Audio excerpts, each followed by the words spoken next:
we have this ability, we have this fortitude that we can work through some shit, and sometimes we just need to. So and it gives people that feeling and showing them that they can in a moment. You know what I mean? Like, it might be really sucky at the time, but geez, you feel fantastic at the end.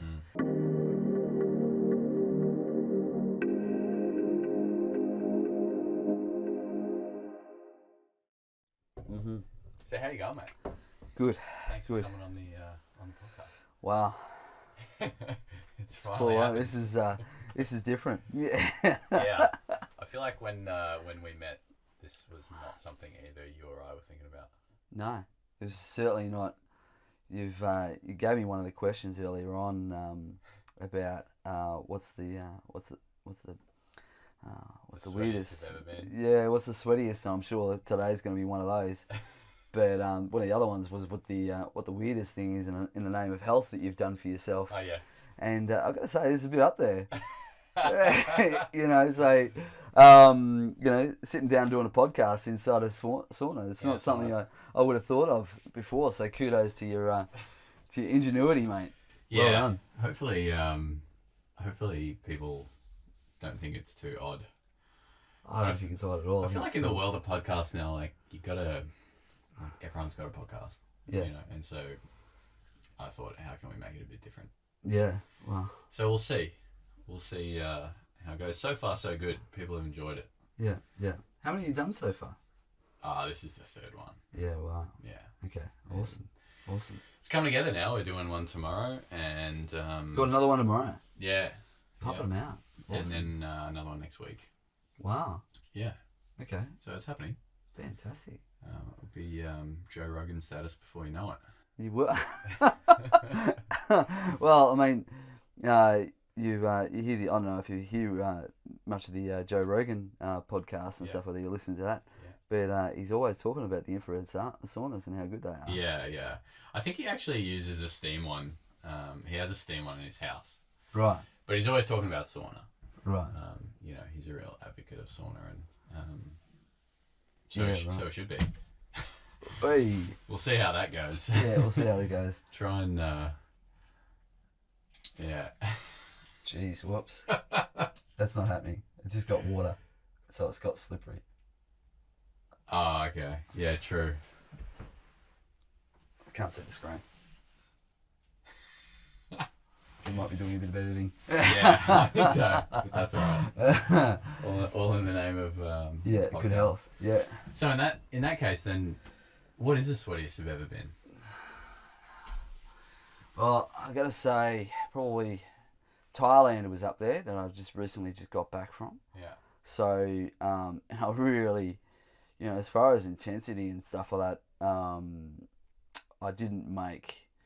My intensity was certainly put into the learning process of trying to understand what I was trying to do from a complex motor skill component. But just movement. I mean, you've only got to. I was just starting to warm up, just starting a little bit of mobility stretching, and the sweat was just running off me. Yeah. And that was what were we? That was the wet season. You know what I mean? So that's their wet season sort of thing. Close, like everything feels really like sticky. Yeah, and it's the sweat. It's different there. Like it's not just the water sweat that we have. It's like slime sweat. So it's like you're like slippery as all get out, and you're trying to do some clinching or grappling, all that sort of stuff, and you're just slipping off each other. So that was pretty interesting. Would that mimic what it'd be like if you were in like a UFC fight and it's just like maximum intensity, you're just like sweating absolute balls? Like, would people be sweating? I don't know, man. I don't know. It's a lot about the climate. You just sweat different.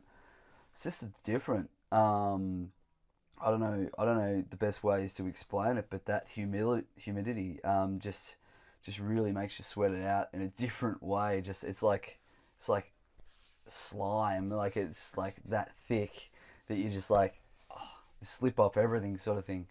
But which made it a little bit different because you just have to move and grab things differently in a different way that you would normally grab it here in Melbourne sort of thing, because you wouldn't have to be worried about that slipping component. So yeah, it just made things it was just like a 1%er. It's just another little 1%er that made a difference. But yeah, that was something I noticed. I've had some pretty grueling sweat sessions at my studio. That's for certain. So yeah, those sessions can get pretty. Probably last year, really probably about 3 years ago, before pre-accident, before car accident and stuff like that. They used to get pretty brutal sessions, sort of thing. Yeah. Now I sort of take a different approach to my to my training, a little bit more preservation.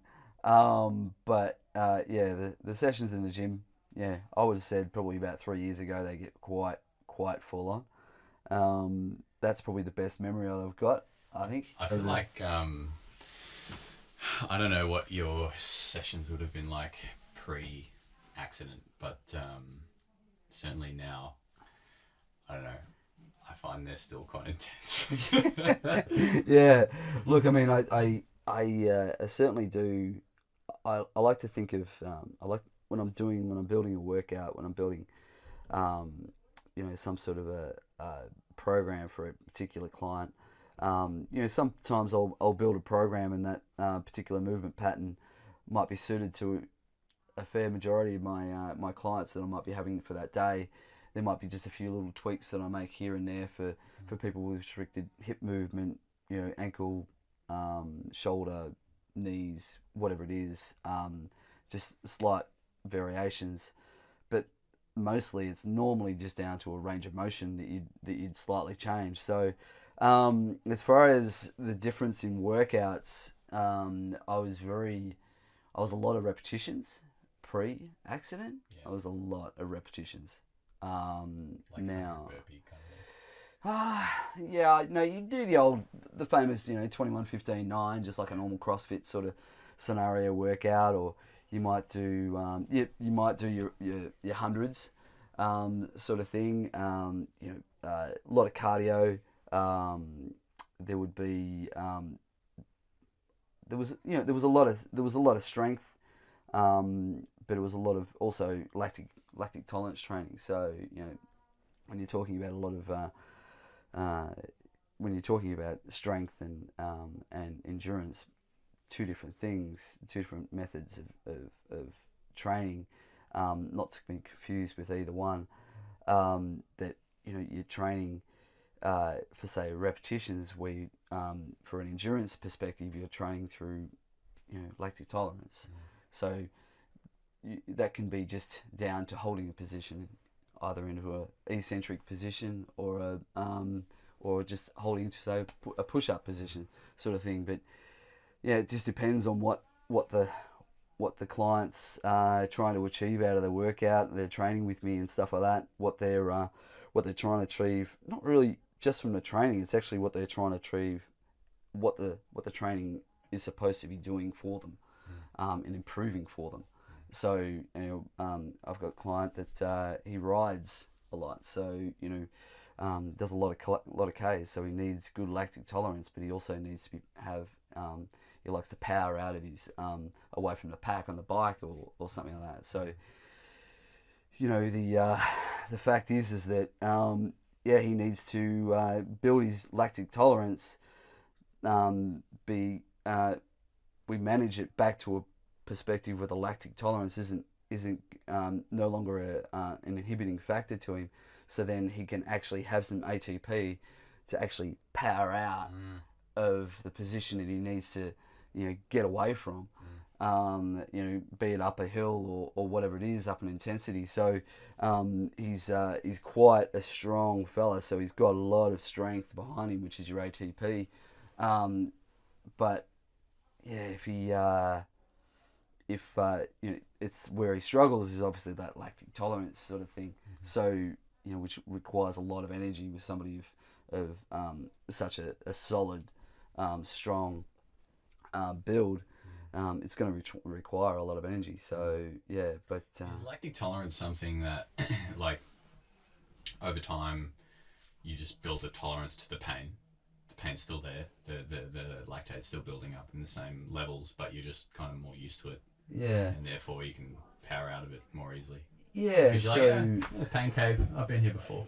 Yeah. Okay. Yeah. Yeah. So, well, people relate it to pain. I mean, it's the ability to work through, say, that pressure, the tension, the pump. A lot of people refer to it.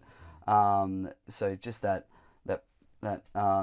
stiffness, that pressure you feel in your legs and stuff like that. Just that ability to push through that at an intensity level, is basically 101 really, lactic tolerance. From my perspective, you know, obviously you being a runner and stuff like that, you can taper back, so you can go at an intensity, you build up lactic tolerance in your legs, you build up lactic acid in your legs, and it's inhibiting your ability to keep working at that intensity, and therefore, you feel like, oh, hang on, I just need to taper back a bit, yeah, and then if I just taper back a little bit, I can actually just keep going, yeah. So, lactic acid is obviously, circulated through the body, and that's how you get rid of it. You know what I mean? So, you pare back. Obviously, if you're working at intensity, you can't keep continuing to increase that intensity, because it's just the lactic acid is just going to hold you back. So, the ability to just pare it back just that little bit, enough for your ATP to build back up, and then there's a whole biological system that process that goes through, sort of thing, but without going into that sort of detail, just paring it back just slightly, letting that build back up, and then being able to work at an intensity level, listening to that point. Some people just pare right back, pare right back off their intensity. Like, I'm done.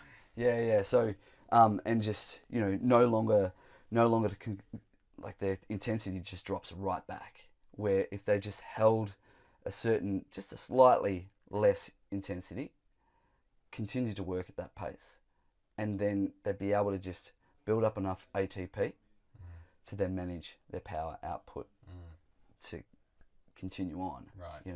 So ATP being adenosine triphosphate. Yeah. Okay. So, and that's basically like it's one of our sort of energy centers, right? Yeah. So it's our power output. Yeah. So it's a quick, fast response that's done with either, a press of the amount of resistance, like explosive. Weight, so both explosive and both power. Like, so you've got explosive and you've got power. So the amount of energy you've got to then just push a heavy weight.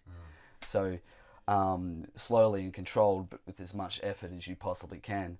Or you've got the amount of power that you can exert, how quickly you can exert that power and move, is also using ATP. Yeah, that's interesting, because I think about when I run, I've certainly done those runs where it's like, all right, I'm just going and I'm going to kill it, and that's what I'm doing, and then you get to that point where you're like, I can't kill it anymore because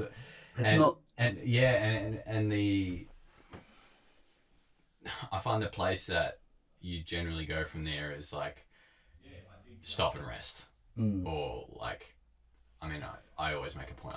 If I'm going for a run, I ain't stopping a walk. You know what I mean? But I think that's where your mind goes. What you're saying is, well, actually, just drop it 10%. Even though initially it'll be kind of painful, then you can continue at that pace. Just pare it back. Build just up some a little ATP. bit. Yeah. Just build up the strength again. Allow yourself to have that opportunity to build it back up again, and then then you can power through it. But it's the measure. It's understanding where say perhaps you're working at, say, a 75%. It's done with it. Great little way to measure that is obviously with the heart rate monitor and all of that sort of stuff. That'll give you a true measure of what sort of intensity you're working at. So obviously, your measure of intensity, after your 60% sort of thing, And this varies from person to person. The big the big point that I like to make with all of this is that you know, if the generic you've got the generic, you know, paradigm of your percentages of where it all works and how physiologically it all adaptates, and that's, you know, that's a given. But obviously the understanding that it's all individual, the same as nutrition, the same as anything that we do as far as hydration, sleep, all of that sort of stuff. It's all individual. Different foods affect different people in different ways. Same as training affects people in different ways. So that's why I sort of, you know, I sort of say to everybody, just concentrate on just getting that little bit better every time, even if it's just 1%, even if it's just 1% every day at whatever it is you're trying to achieve.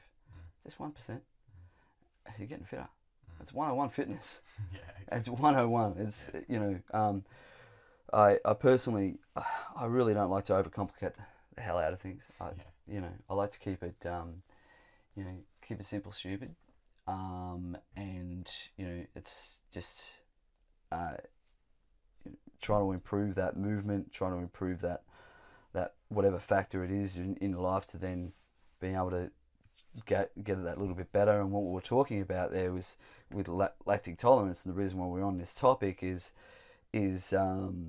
meaning that if you can improve, say perhaps you're finding you're working at, say, 80% your range, or 70% or 90%, whatever it is, and you're thinking, yeah, if I just give it like a bit of a rating out of my head, and you don't have a heart rate monitor or whatever it is on whatever measuring device you have, you know, working, so I give it a 9 out of 10. So I just pare it back just that a little bit at, say, the 2K range. Maybe that's starting to happen at the 2K. Yeah. Make a mental note of where that's happening.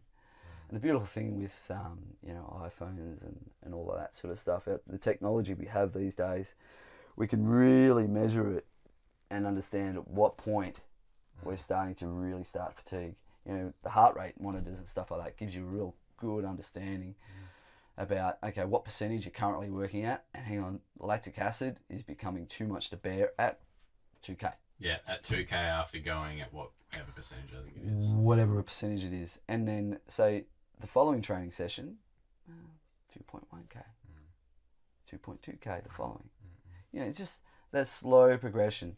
I mean, you've got different ways of training it as well. From, you know, you can. I love the.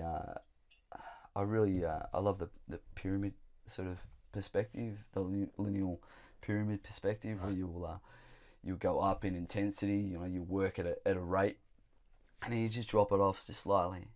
Let it drop off a little bit. It's just 101 recovery. Yeah. And just let it drop off a bit, and then work up again.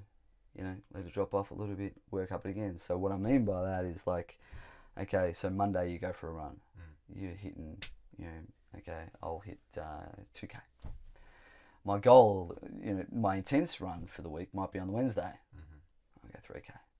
And the following one, Friday, okay, let's go 1K. And all of a sudden, the following week, you go 2.1K. Yeah, I'm with you. 3.1K. 1.1K. And so slowly you've got this pyramid effect happening. And that's done over a course of, I'm not talking about months, I'm not talking about days, I'm not talking, let's just think about this over a lifespan. You know, you can take that whole modality over a lifespan, and you've got to have your rest and recovery, obviously depending on whatever the intensity that you've been working at. You know, but you've got some sort of challenge that you're working towards, like a run or something like that. You know, you might have, you know, I don't know, like a marathon or something like that you're training for. Allow yourself to taper back off. Again, that's big picture. You're the same linear effect is just done on a grander scale, like a longer period of time, like your 3 months, your 6 months, your whatever it is, and you taper off. So, you know, a couple of months or something like that. Just pare it back. You don't have to keep running it at your marathon distances. Yeah. Just pare it back to like 15k or All the time your body won't let you. Yeah, exactly right. If you continue on down that path, sooner or later it's going to come to a screaming halt. Yeah. And so the question is how long, how better at life you can be. And from my perspective, I think that I just love that pyramid effect. It's just slow lineals. Yeah. And with the taper off. I think it just covers off. It's a great principle to just carry through with a lot of other perspectives. I think not just with training as well. So that's sort of my headspace with that sort of the training and stuff like that. I mean, obviously there's so many different ways. It's not just that strategy. There's so many other ways you can do it depending on how many times a week or how many times a month you can run. I think it's good to have those strategies though, because you might try one thing for a while and then, it works for a bit, then maybe you lose interest in doing it that way, or you want to try something a bit different. Yeah. I certainly know with my running at the moment that I'm kind of in that space where it's like, I was doing this thing for quite a while and it worked for a bit, but I just feel like I want to do something a little bit different, change my training up a little bit. Yeah, nice. How important do you think it is for people to actually have goals with their training, right? Because obviously you get the extreme people who are, well, not extreme, but their physical fitness is top priority for them, and so they might be going to run a half marathon, or they're going to compete in a competition. Maybe it's boxing or something, maybe it's a physique comp, whatever it is. Like, how important is it for people who aren't doing those things and they're just like, I want to be fit, I don't want to win any medals, I just want to stay fit and trim, and is it important for those people to have goals too with what they're trying to do? Look, I think that I think goals are a terrific and are an absolute amazing motivator. Are they the be all and end all? I think just having a little goal from and for me, my goal is health and fitness. Full stop. So just keep moving. That's pretty much my goal. And the moment if as a young bloke, you want to be fit and healthy, and you want to look good, have the 6-pack abs and all that sort of stuff. Back in my 20s and all that sort of stuff. And then when I really decided to make the leap into doing what I love, which is obviously all things health and fitness.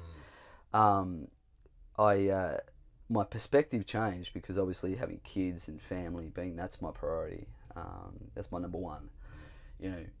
And when I first really started training people and really trying to push myself quite hard, I felt that it's quite easy to be. I'm the type of person, I just get focused. I just get boom, I'm on. Yeah. Once I'm on, I'm on. Yeah. So, but the problem is with that, as good as that can be and as cool as that is, and the results that you can get from that is outstanding. What I've found is without the taper off, if you continue down that path, there's some sort of like lineal approach that we were just talking about. Yeah.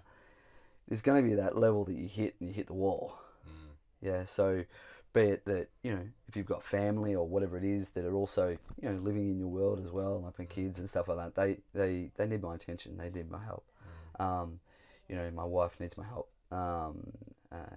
It's we're in this together sort of thing. So, the perspective that, I'm all about, goals and all that sort of stuff. Yeah, absolutely. But my number one goal is to be good at life.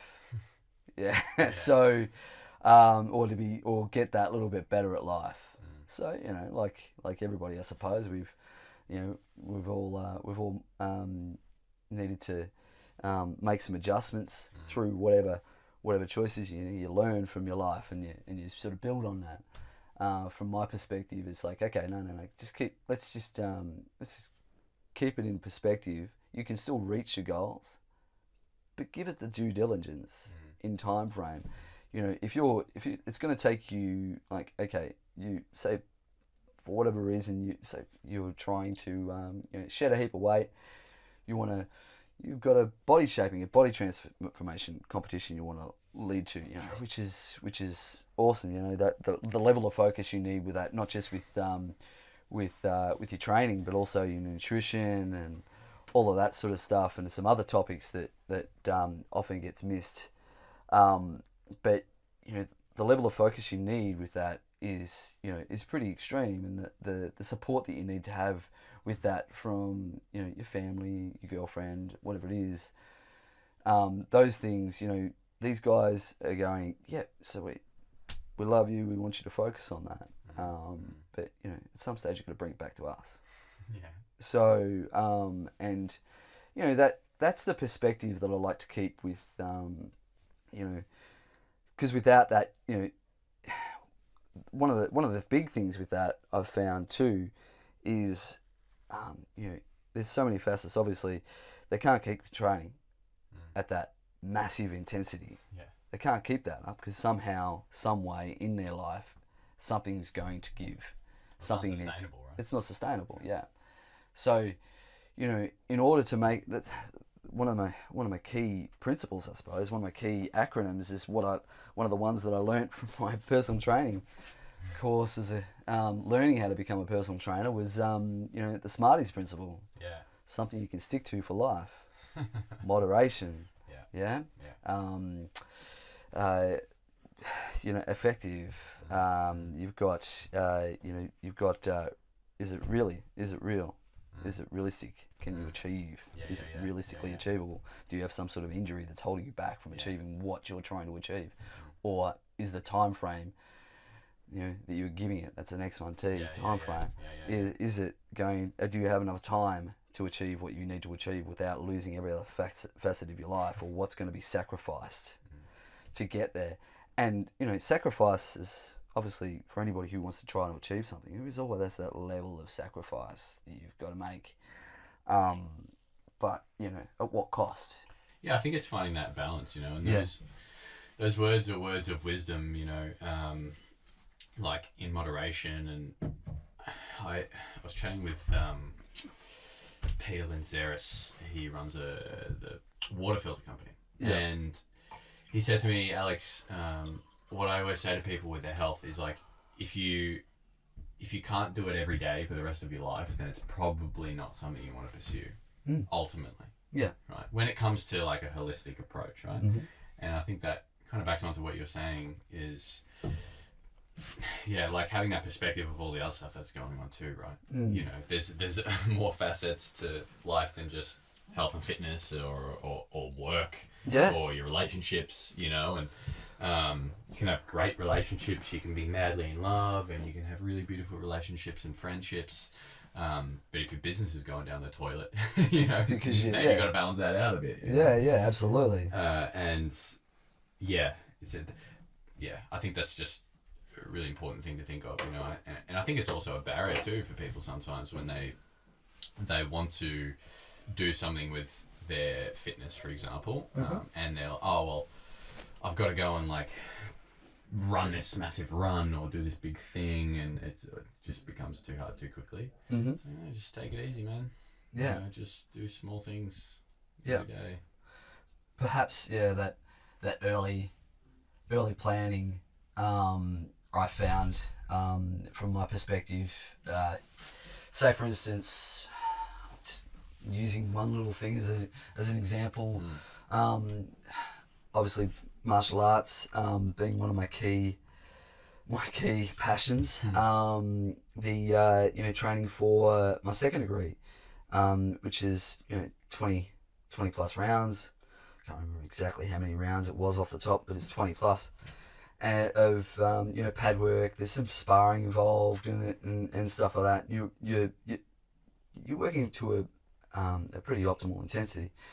And I did that in my 30s, so I had to manage that with as a carpenter as well. I was also building at the time, right. So I certainly wasn't personal training at that stage. I was training clients at the gym that I was working at,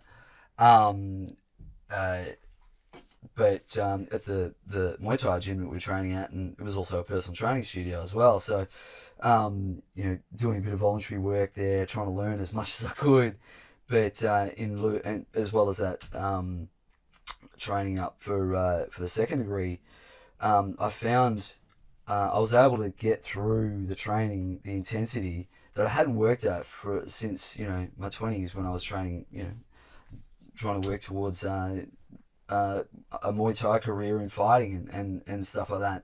So yeah, just working towards it, that career. You being a bit younger, you've got a more nimble body and all of that sort of stuff. So, working towards it in your 30s, you've obviously worked through a career in carpentry. You've got your certain challenges with your knees, aches, back, all of that sort of stuff through whatever the career is that you're doing at the time. Mine was obviously carpentry. I had to work through those challenges, so I had to be very aware that the toll that I was going to take on my body. And luckily for me, I had some previous experience training up at a level that I wanted to exceed, that I wanted to get. Oh, nice catch! That's some hands.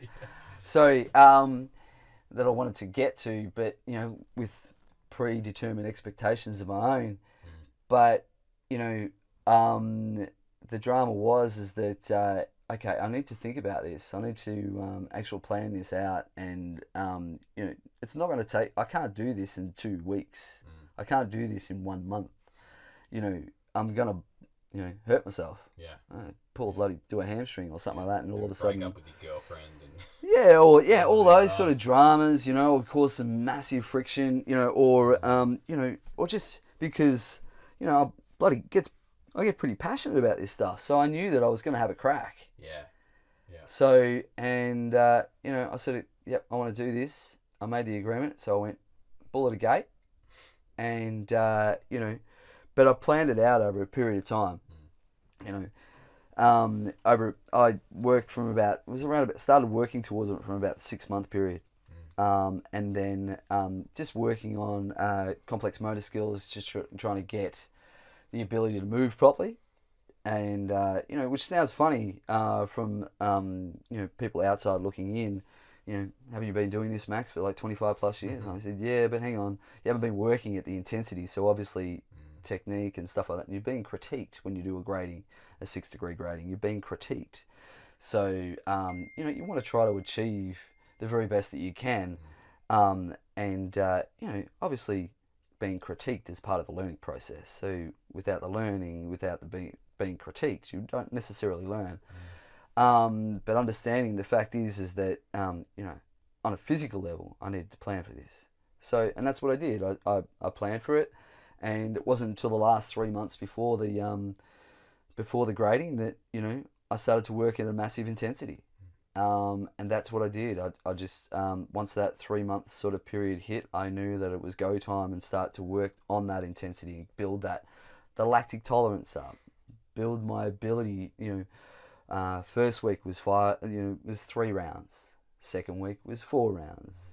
Third week, and it slowly built up to my 20 rounds.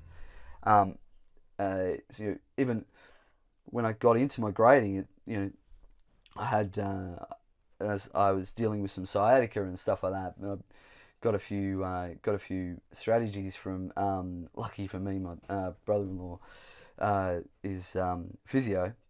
So, he gave me some strategies to help deal with the sciatica that was coming on. So I was able to work through that, plus, just get my fitness up and keep continuing to move. That was probably, that really brought to light, how important it is to, strategize yourself and understand the timing that you've got. Certainly I even learnt from that management just all the things that I didn't do quite right. I was still, it was still very consuming. Still very consuming, but at the same token, it was a sacrifice I was willing to make. We had that conversation at home and make the sacrifice, try to achieve something, and get myself that little bit better, and with the hope that the knock on my little ones, my kids are sort of watching over that and going, yeah, okay, you know, shit, I can do that. Dad can do that. I can do some that. stuff in my life Yeah. So, you know, it's not just about what I'm, you know, in front of the TV or whatever it is. You know, it's, you know, getting out and about and experiencing and learning and that sort of stuff. How old were you when you did that? I was, what am I now?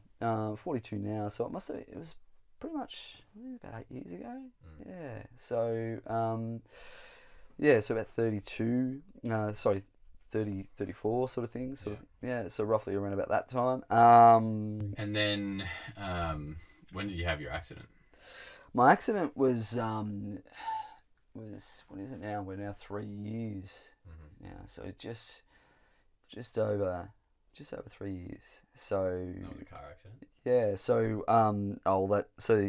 for everybody listening, the car accident was basically not me in the car. It was me cleaned up by a car.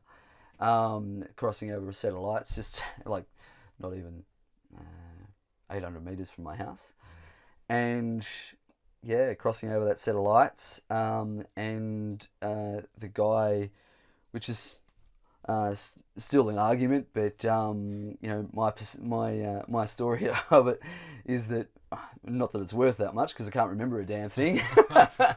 So, but my perspective is that he ran the red light, and I was crossing over the road at the same time. There was some cars. The reason why he didn't see me is because there was some cars.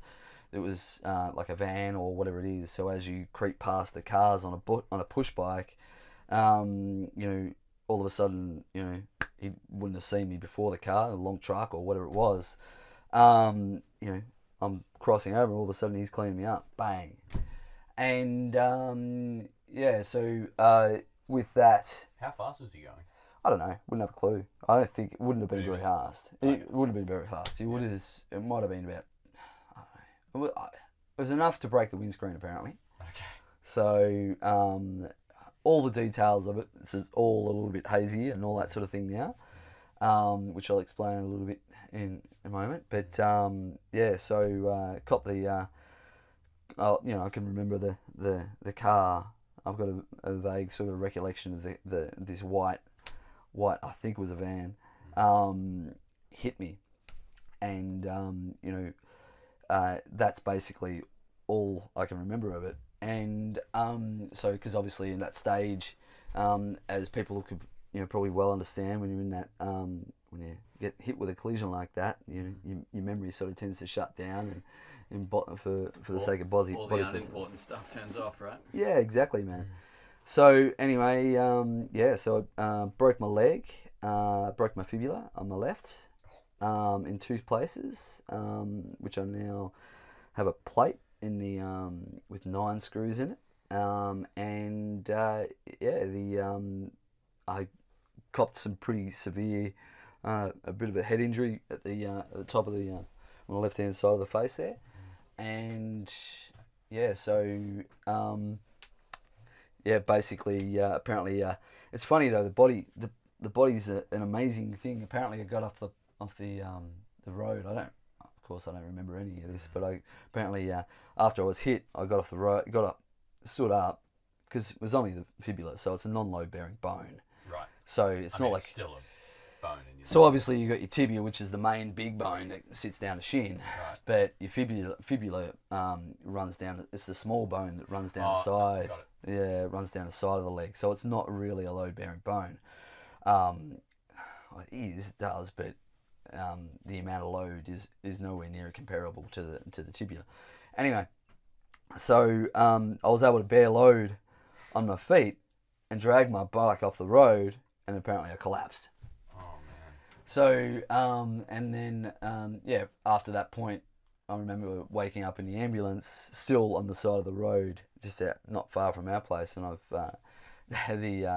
the ambo that picked me up, she actually knew my wife, because my wife works in the middle. Yeah. So my wife works in the medical recruitment agency. So anyway, so they sort of know of each other and all that sort of thing. And she's picked up my phone and saw my my emergency contact on my phone and called it and gone, oh, it's Joe.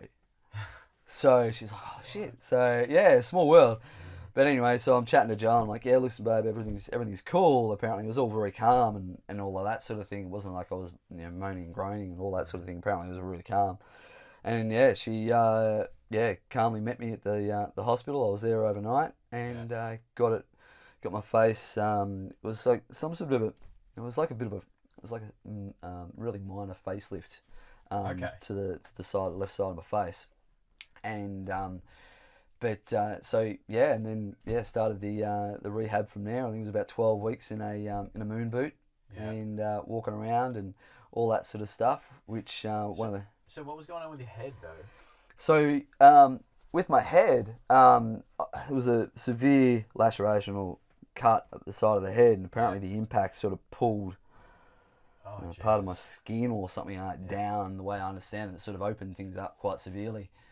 Again, this is the amount that was there, sort of thing, was just lifted up slightly and just re-stitched together. Right. And all that being the case, that obviously the foot, had a bit of a shoulder injury as well. Obviously, you take that sort of impact into the shoulder and all that sort of stuff. Hip and shoulder to a bloody windscreen of a car. Was it your shoulder that hit it or your head, the windshield? I think it was a bit of both. I had a good helmet on and all that sort of stuff. Yeah. Which, thankfully, but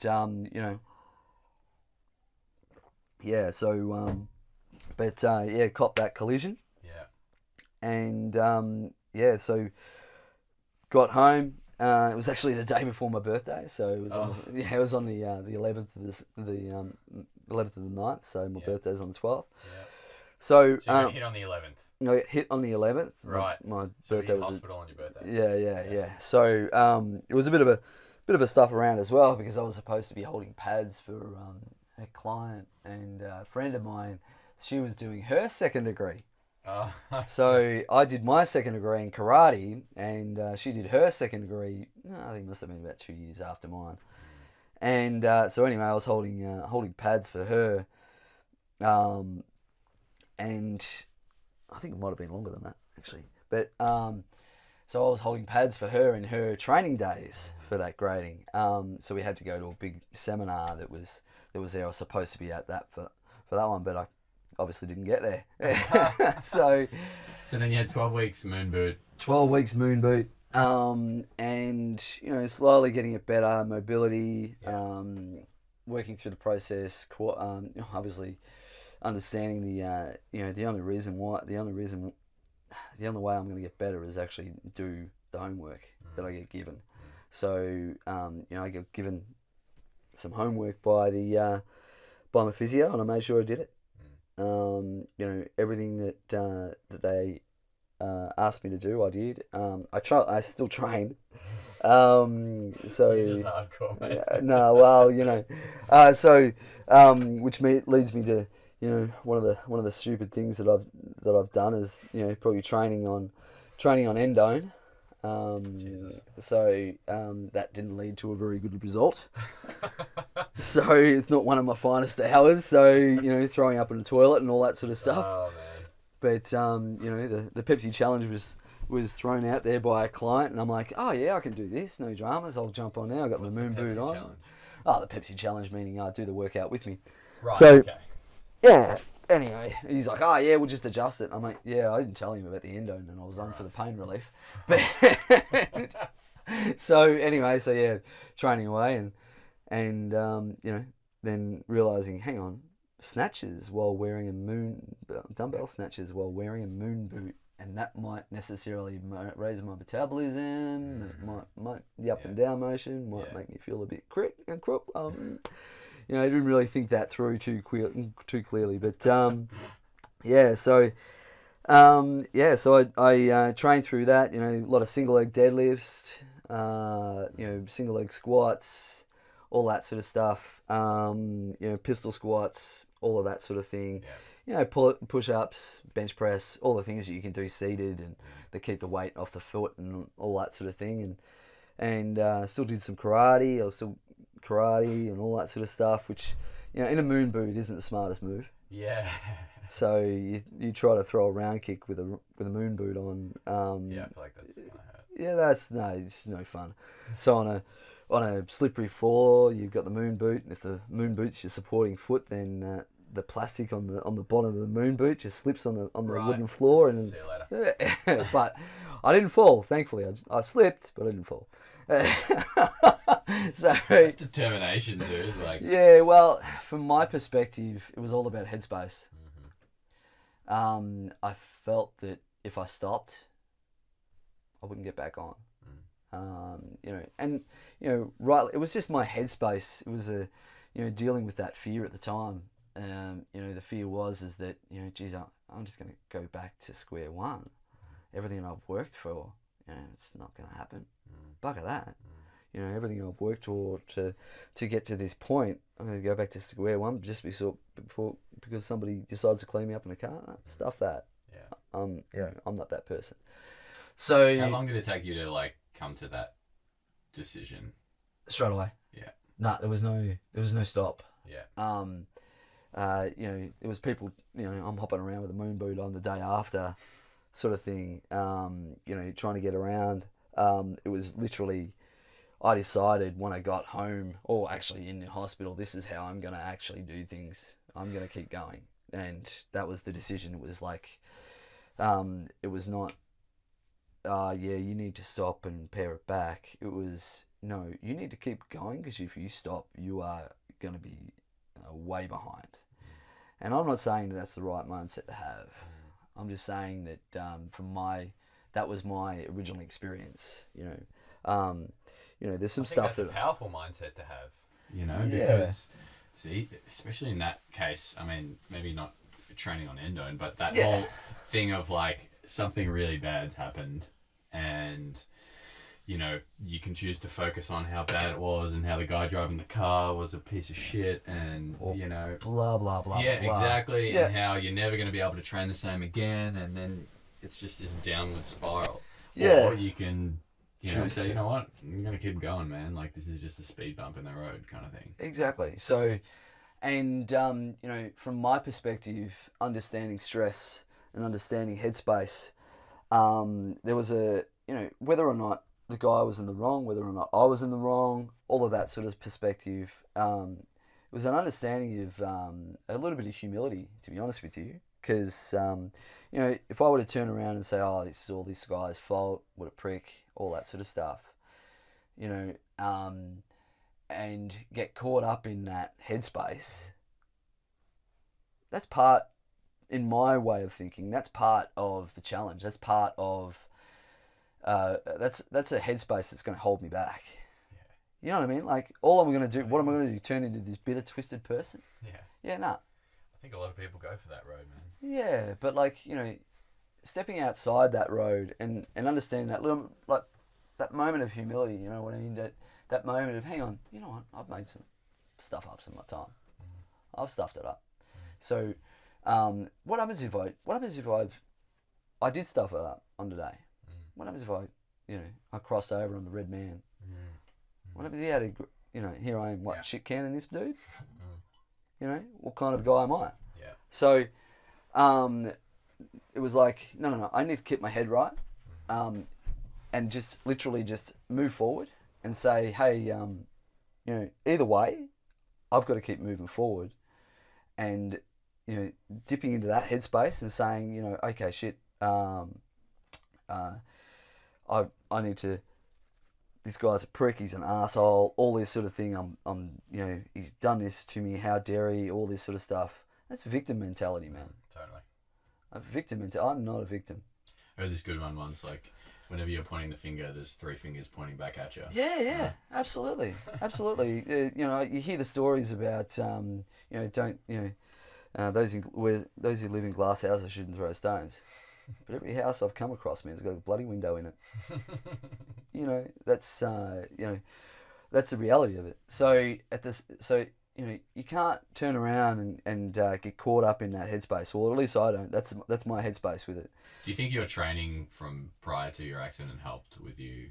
Absolutely, absolutely. So my training, my strength training, all of that sort of stuff gave me a good foundation of muscle activation. To then, it gave me I look at it like superannuation.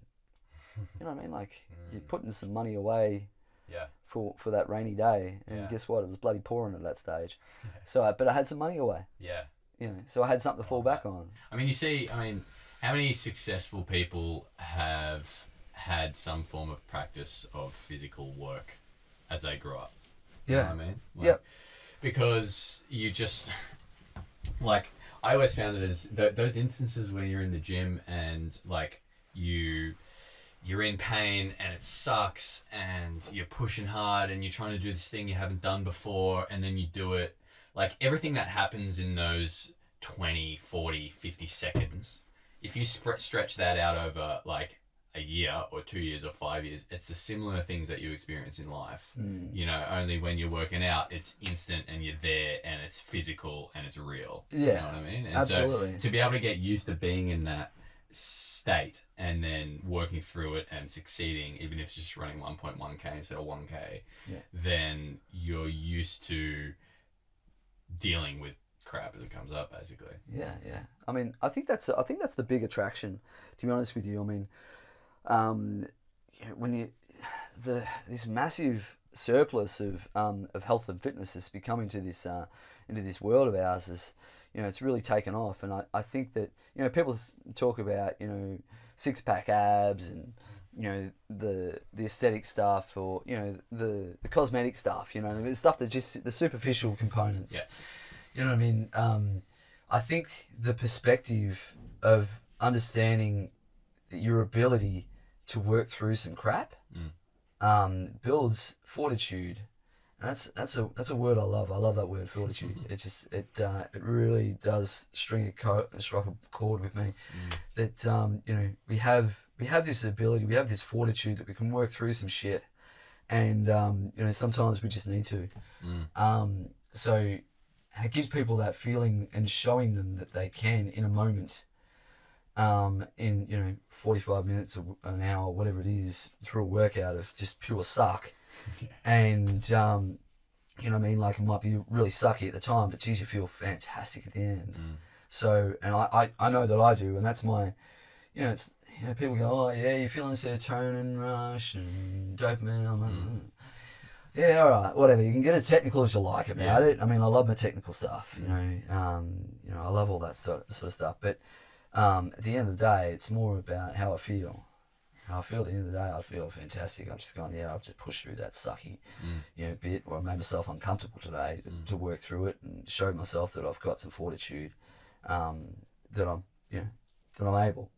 And when you go after it, then I always find, it just, like, whether you're a morning person or not, the reason I love doing health and wellness stuff in the morning is because it is done after that, right? You tick the box. Exactly. And I have a lot of boxes to tick in that area, and I set myself up for failure sometimes because I want to do like 6 different things for myself first thing in the morning. But when I get those things done, and one of those things being exercise, and in my case, generally it's running, when I get that done, I'm not thinking about it for the rest of the day. Yeah. I've gone into the pain, I experienced it, I had a good sweat, I worked my body, I moved, I opened everything up, and then that's it. The days that I don't do that, the rest of the day I'm like, I need to get moving, you know what I mean? Yeah. It's sitting on, it's another thing that's sitting on your mind. Yeah, exactly, and it's another thing you haven't done. You know what I mean? And that's why I'm always like, I just need to get it done. And there's those days, as you know, when it's like, I don't feel like doing any of that. You know what I mean? But you get it done and you feel good afterwards. Absolutely. And then it is done. It is done. You've ticked that box for the day, and that's from my perspective, I like to have my, being that I can get quite passionate about my workouts, and they can easily extend out to 2 to 3 hours if I wanted. But I got 2 kids and a wife that I got to somehow get some sort of responsibility towards, and show them the love. So as much as I want to do all those sort of workouts, I've just got, or spend all that time achieving whatever it is I want to achieve, and all that sort of stuff. Oh, if I just do that extra little bit, I'll get to there. How cool will that be? That moment, and you just go, but hang on, when Joe gets home, the dishes aren't going to be done, and she'll still, hang on. So, you know, It's that balance like we were talking about before. yeah. So from my perspective, I go, well, okay, you know what? You can afford this much time. Restrict myself to that. Make it measurable. Make it something achievable. Time efficient. Yeah. And then do it. Yeah, it's the doing part. It's the doing part. You all the planning and all that stuff. As boring as batshit as it can be, or as exciting as it can be, depending on the type of person you are. From my perspective, I find that as boring as batshit. I'd just rather do it. Yeah. I've spent all this time planning for it. I'd just rather do it. But the understanding. So that's why, you know, taking diaries and mapping out what you've done previously to what you're going to do today, just getting it that little 1% better, 1% better. That's all you got to focus on. 1% better. I allow myself an hour and a half, just get it that 1% better. You know, in time, it'll come good. You know, I gained a little bit of weight, you know, after the accident and stuff like that. It took me some time to strip that back, and you know, I'm still working towards, you know, a little bit of weight, a little bit of fat management and stuff like that. But it's really not. Look at you, mate. I mean, Jesus, get together. Yeah. So, but like, from my, it's just one. That's one little perspective. You know, I say that because, you know, people go, oh, okay, you know, I say that because people can relate to that. Yeah. The point is that, you know, you're at X point. You've got to get to Y. Yeah. So, but it's to get to A or Y or whatever it is. It's going to take you X amount of time. Are you better off to go bull at a gate and then forget about it? Or you're better off to just maintain it with something sustainable, something manageable, and all of a sudden you've got that, and it's there for life. It's there for life. So from my perspective, you know, from everything to nutrition, from nutrition to my fitness, to my health, all of those modalities need to be thought about. You know, so, you know, and plus my life, you know, I mean, obviously you got those factors as well. Like, you know, the people in my life and stuff like that. They need to be thought of. That's a part of the tick of the box. So, and I feel bloody, and you know, exercise. I found the exercise. Everybody talks about gratitude and all of that sort of stuff, but being immersed in that gratitude can really be a really good motivator. Because you know, being grateful for that fact that you're able to work out, being grateful for the fact that, you know, you've got the kids and stuff like that are aspiring to do whatever it is, you know, and perhaps that you might have the privilege to be that person that can actually motivate them. Yeah. So you know, it's a pretty cool component. So, you know, that's a motivating factor for me. It's a real motivating factor for me. So grateful that your leg didn't come off. Yeah, absolutely. And so being in that state of gratitude breeds a healthy mindset, and a perspective that pulls you out of a victim mindset.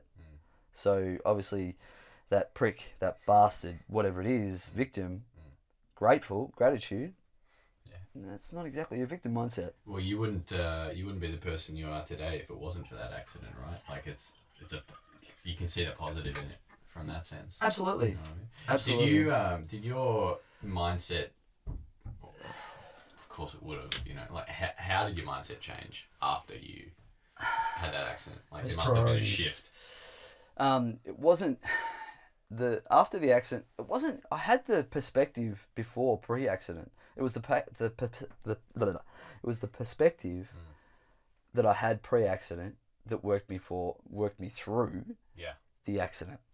You know, so you know, so whether it's for somebody else, whether it's a mindset that they have pre-accident or before accident, whatever, the understanding the perspective that of a victim mentality, identifying what the behavior of a victim mentality is, and then understanding what a positive mentality needs to look like, what that behavior pattern looks like.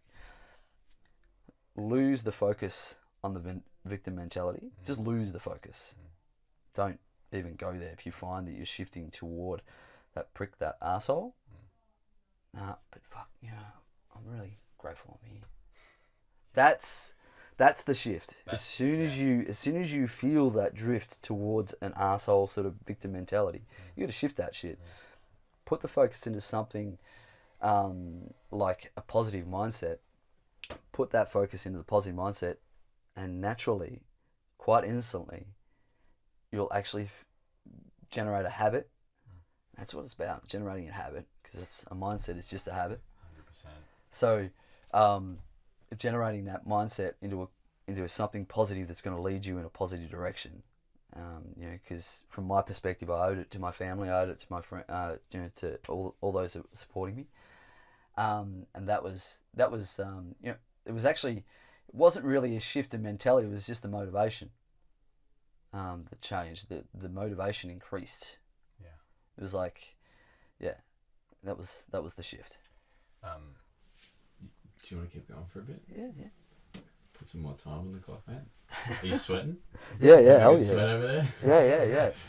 Absolutely. I'm in the ocean over here. Look at this. Yeah, shit.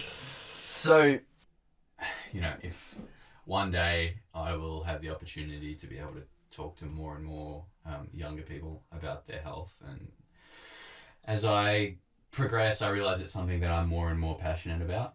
Talking to people that are, late teens, early 20s about health and wellness, because like getting it right then when it's still fairly easy to make new positive habits and create these habits in your life and create these mindsets. Getting it right then, having a focus on it then, when health isn't an issue, it sets us up to be able to deal with a car accident or whatever else life throws at us, because like you said, it's the mindset. You didn't just change your mindset then, it was already a thing. You just got to flex the muscle. Yeah, exactly. You know what I mean? And, absolutely.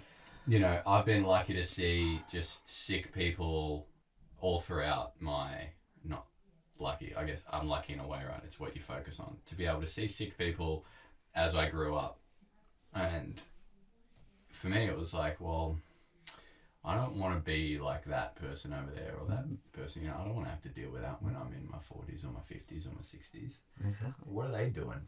Whatever they're doing, I'm not going to do those things. I'm not going to do that. No, they're their boxes, and I'm going to avoid. Yeah, exactly. Yeah. And to be able to then, that's why I'm always so focused on learning what I can about health now and doing what I can now, because the habits and the things that I develop now, my brain's still developing, and to get that stuff right now will set me up as I progress through life to not have to worry about some certain things, and to have the tools and the mindset and the understanding to be able to deal with stuff as it comes up. Absolutely. You know what I mean? Because I think it's a momentum thing, right? Like if you have an accident and you've got a bad mindset, to change your whole focus and perception of life in that moment, for a lot of people it's something that they're kind of forced to do. Yeah. But it's hard. It's hard to make that change. Absolutely. At that point. Yeah. No, absolutely. So power to you, man, because that's... Yeah. Look, it's a sign. Everybody's tackling with their own challenges and stuff like that. It's the way in which we deal with it that I think that makes the difference. It's the doing. You can talk about it. You can talk about it until the cows come home. So, yeah. But the doing. Yeah. It's the doing. It's the doing. So, mate, you gotta do it. It's you can talk about it all day long, and it's not just about who's listening at the time and saying all the right words as well. It's actually, I don't care who's watching. This is what's happening. It's just doing it, man. Like, what does Tony Robbins say? You only know something if you're doing it. Yeah, absolutely. And one of the best ones I love is your mistakes. You're going to continue unless you learn from them. Yeah, exactly. You will continue to make the same mistake over and over and over and over again until you learn from it. Right, yeah. So And that was just not a mistake that I was willing to go through again. So so now I never cross the road. Yeah. Yeah. Well, no, I can't say that's the case. But I think my wife would like to say that, but yeah, no. So yeah. So it was from my perspective, I do like to push it a little bit, and that was pretty much one of the big reasons for my going. You know what? It's on. I'm going to keep going because I want to push this. I don't want to be that person that just stops. I mean, as a carpenter and all that sort of stuff, you go through you're influenced by that in which you surround yourself by. So picked up some bad habits while I was building and stuff like that I had to get rid of. Had to ditch, and it was the understanding that working on the good habits. Without focus on any of the bad habits, like kicking yourself and oh geez, hang on, I had that. Whatever it is, bit of chocolate, whatever it is, it wasn't chocolate. I don't care about chocolate, but you know what I mean. Like, it was about understanding your bad habits, but identifying the good habits, whatever it is you need to focus on, whatever it is that you want in your life. Focus on implementing that positive habit. Focus on implementing that positive habit, and making that your consistency. Will automatically, and like I said, quite innocently, you'll ditch those bad habits because you're just focused on good ones. You've got no time to focus on bad ones. Yeah. The bad ones are gone, man, because you've lost focus. So simple as that, right? Well, it's not as simple as that. If it was all as simple as that, we wouldn't have half the issues that we've got. But working through it, that's identifying the best way forward is your way forward. And yeah, so yeah, that's the perspective to move forward. I mean, so the biggest challenge I found was it wasn't the injuries and stuff like that, the ankle, broken fibula. I mean, everybody's had broken fibula. I mean, well, not everybody, but what I mean. Like, so many people have had that. Lacerations of the face. People have. These are not unovercomable. So you can anybody can achieve these things. But one of the things that was one of the biggest debilitators out of all of that, you recover the ankle, fine. You recover the scar and it's just scar tissue, whatever, blah, blah, blah. I'm no longer as pretty as I once was, so that's fine. So, but it's what the hardest part about the recovery was the brain fog, was the lack of memory. So taking an impact like that to the head, my short-term memory loss was shit. It was terrible. I would have hated to have been a client training with me, and if any of my clients are listening, thank you so much for sticking it out with me. Losing things like the repetition range, or just your mind starts thinking about range of motion, how they're moving, their back, and knees and all that sort of stuff. I'm me, male. I can only focus on one thing at a time, and especially after a car accident like that, I only had minimal sort of focus. So, I you might lose count of a repetition or whatever. And everybody goes, everybody does that. Yeah, sure, cool. But as a professional, you try. It's not something you want to go down. How soon after the accident did you realise that was going on? Oh, straight away. Yeah. My wife was all over it. She's like, "Yeah, you're not with it. Yeah. You are you're away with it." Yeah. And my concentration levels drifting off, and not drifting off thinking about other things, just thinking about nothing, thinking about just nothingness, just this mind-numbing just drift. That was one of the hard things to overcome that, and then so from my perspective, which I'm really, really grateful for, I started to learn about. So I started a course called with the AMN Academy called Muscle Neurology, Applied Muscle Neurology. So, and with that, I started to learn how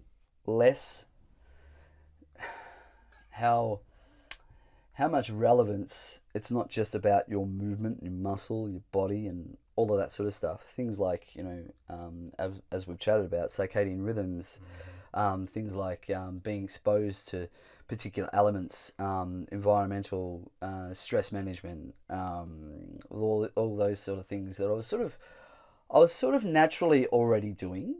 I've always been outside with my occupation as a builder. I was always outside and outdoors and all that sort of thing, and then I'm just an outdoors sort of kind of person. But I'm not really a computer person. Although after trying to looking at building an online platform at the moment for myself, leads me in the direction of sitting in front of a computer a lot, which drives me insane. Like your social medias and all of that sort of thing, which from any business perspective, you got to be to try to get your word out there in the hope in which you'll make some sort of positive adjustment in somebody else's life.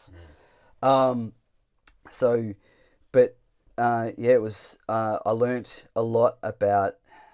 It's not just the nutrition. It's not exercise and nutrition. You want to, if looking good and all that sort of thing is your thing, then it's the perspective of just focusing on your nutrition and exercise.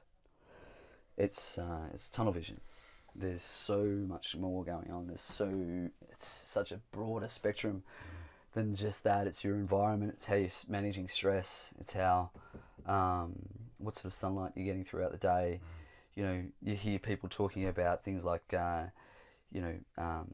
just call it skin to earth surface and stuff like that. So like grounding. Yeah, grounding. Yeah. So did you start to implement some of that stuff?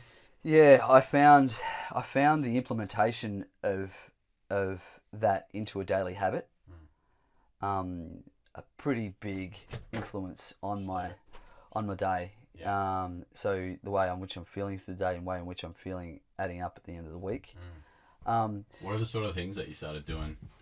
So I would start just the same thing, same process. Like I said, I love that pyramid training. Yeah. So I slowly, not incrementally, that sounds very specific, sounds very measured. It wasn't that way, but it was like just slowly increasing the amount of time that I'd spend in the sun.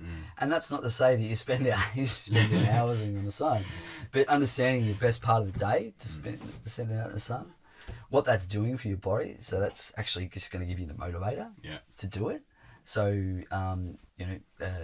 circadian rhythms are obviously your master timekeeper. Yeah, it sets the time in which your body equilibrates to its environment, and homeostasis is like it, man. So if you can find some sort of balance, and that's balance isn't just caused by the amount of how fit you are; it's your headspace. So because if your headspace is not right, then your ability to move or perform is going to be inhibited. It's like if you're in stress, your body just allocates this fight or flight mode, or this chronic sort of fight or flight mode, survival mode almost. And that obviously that sounds dramatized. That sounds big. That sounds huge when you're going survival, because everybody's thinking Bear Grylls or something like that. I don't reckon it is exaggerated, Max. Like, everyone is in a stressed state. Well, not everyone. A lot of people. Yeah. And I know from personal experience that for a long time I didn't even realize that I was in this fight or flight mode. But I was always in fight or flight mode. And I was making all these positive changes to my regime, my health regime, what I'm doing day to day, blah, blah, blah. And I'm like not experiencing any changes, I was going through this period and I was like, but I'm changing all these things and I'm not really feeling like it.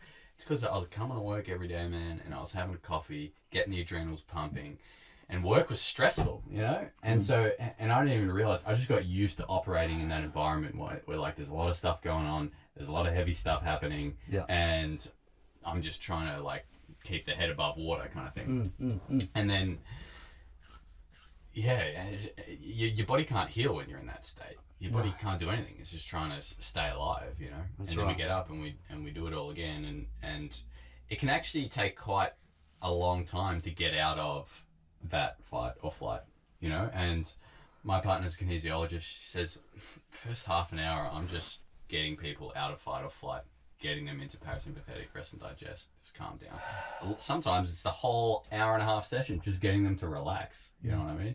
Probably the first time they've been relaxed in weeks, months, you know, and people forget what that feels like. And then you get to that state and you're like, oh, wow, everything's a bit easier now. Yeah. You know what I mean? Like, I can talk to this person and not have to worry about what they're going to say. I can go and relax. I feel like my digestion's working better. I just feel more calm. We're always in that state. Like, I don't think that's an exaggeration. I think that is just, that's just the world that we live in. And especially in go, especially in Melbourne, like, everything's just like on, do it quickly, emails, text messages, phone calls, you know, and it's like, it's a lot. There's a lot going on there, and we've got this phone in our pocket now, which is constantly just jacking us back up. You know, there's this thing that we forgot about, we didn't do that. Yeah. And that's hard, man. And then that plays havoc with circadian rhythm when you're releasing certain hormones, all that sort of stuff. Yeah, yeah. It's massive.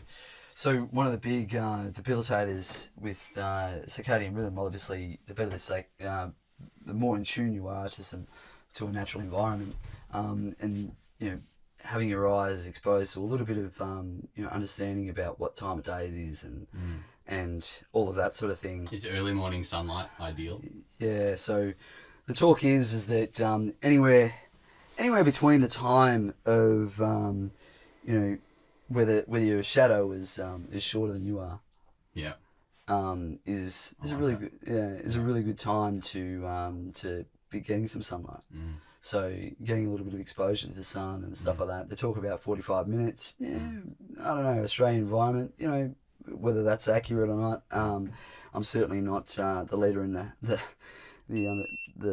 understanding. So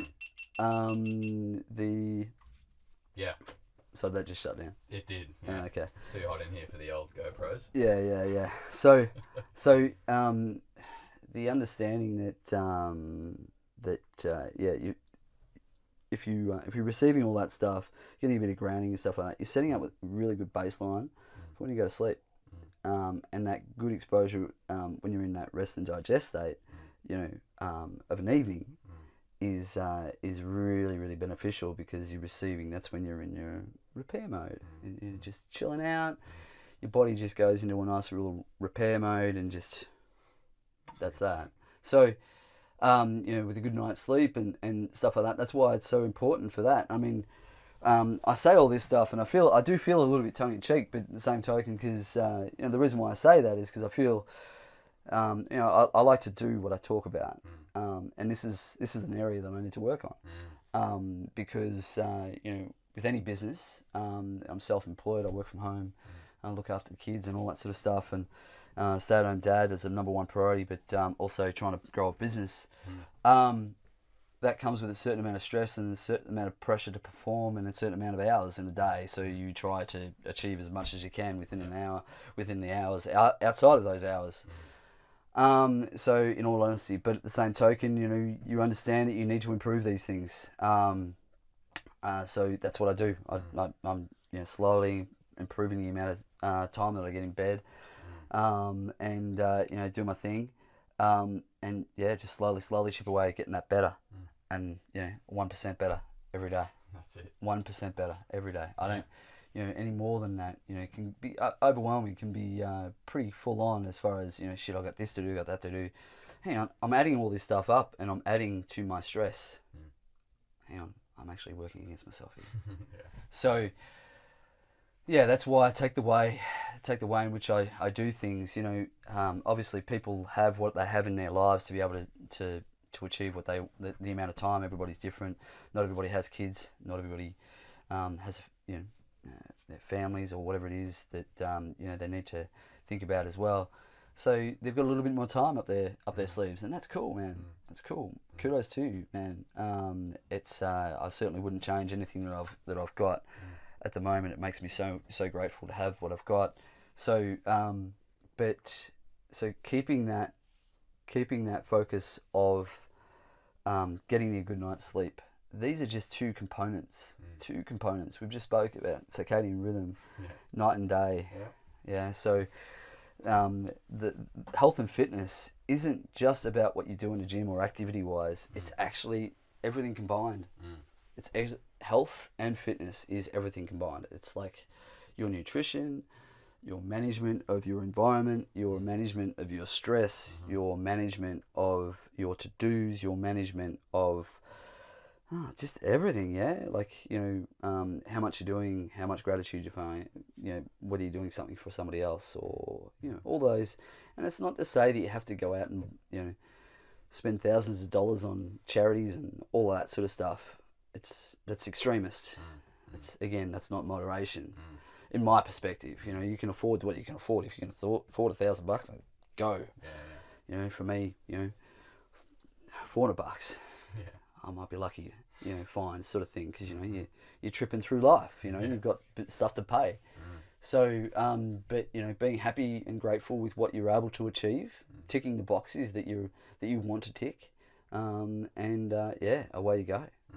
So, there's things like the amount of light that you're exposed to, non-native or artificial light that you're exposed to, caused by your screens on your phone, your computers, and all that sort of stuff. How much of that are you exposed to? Because if that's present at night time, your melatonin is not going to be present, because our eyes, as circadian rhythms suggest, our eyes are like little reflectors, and they signal everything happening in the brain that then signals everything else that's happening in the body. Absolutely.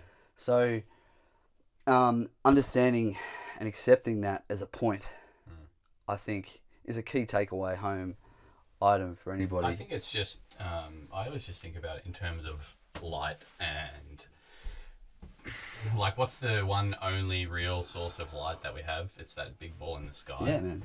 And staying in sync with that. If you're outside for a walk in the morning, great. Like, get some sun on your skin. Get some sun into your eyes. Don't stare at the sun. Get some sun into your eyes. That's going to tell your body what time it is. You know what I mean? It's morning. All right. It's time to start to make us feel hungry. Set the stomach up for some digestion. And it's the same thing at night time. Or even throughout the day. Go outside and see where the sun is periodically throughout the day. So our body knows what it's doing and what it's supposed to do. If we're inside all day under fluoro lights, it doesn't know. It just thinks it's constantly daytime. Get out of the office at 8 o'clock that night after being under fluoro lights, and we're wide awake, and then we want to go to bed in an hour and a half. Or we don't go to bed until 1 in the morning, because that's when we can start to relax. Well, I mean, one of the key takeaway home components, and obviously, I think that this would be obviously influenced by longitude and latitude, where you are in the world. But the perspective is that 4 hours after dark, it takes around about 4 hours for that that transition of serotonin to melatonin, the conversion, to start, really kicking into gear. It's just how the body works. Obviously obviously person to person that would vary. It's completely individual. So and there'd be other people, far greater experts out there than what I am at the moment, to be able to give more detail into this. But from my perspective, understanding that gives you your motivation as to why you need to get to bed, perhaps, might be 4 hours after dark, or which, if you're daylight savings, that makes it late. So that also depends. It also depends on if you're then going inside after dark and you've got all the lights on, then you're going to delay the release of melatonin by hours, because your body still thinks it's daytime. That's right. Yeah. And again, for me, it's just staying in tune with nature, dude. Like, go outside. If we were out in the savannas, our body would know exactly where the sun is, exactly when to release certain things here and there, and it's just another piece of the puzzle. Like you said, staying fit, keeping hydrated, sleeping well. So it was interesting to hear listening to doing the study on muscle neurology. And we're talking about getting outdoors at least once a week into nature, into walking through the bushland and all of that sort of stuff, just touching, feeling. Yeah. I'm not suggesting you go and hug a tree or anything. Definitely hug a tree. If somebody wants to hug a tree, then that's sweet. Whatever you're happy with, and that's sweet. No dramas at all. And I'm just trying to keep it in perspective that, you know, if we just want to get in touch with that sort of stuff because, you know, our receptors, our skin, our body is receiving all those electrons just the same as plants and trees do. Yeah. Electrons and protons and all that sort of stuff. Our body's receiving all that sort of stuff. Keeps us calm. We're energetic systems. So, you know, it does. It keeps us calm. There's all sorts of components to it. There's talk about it being anti-inflammatory, all of that sort of thing. So reduces the core body temperature as well, reduces cortisol. Yeah. So if it does all that sort of stuff, then it can add up. Automatically, it rings a bell for being anti-inflammatory because stress is an inflammation. Exactly. And so, you know, so it gives all of these perspectives. It gives you a priority. Gives you a reason why you would focus on it. You know, that's all fine. And you know, there's heaps of literature you can work out. Dr. Cruz is a really well recognised person. I mean, if anybody's got any doubts about grounding and stuff like that, you've only got to look at Tesla cars. I mean, look at that dude, yeah. So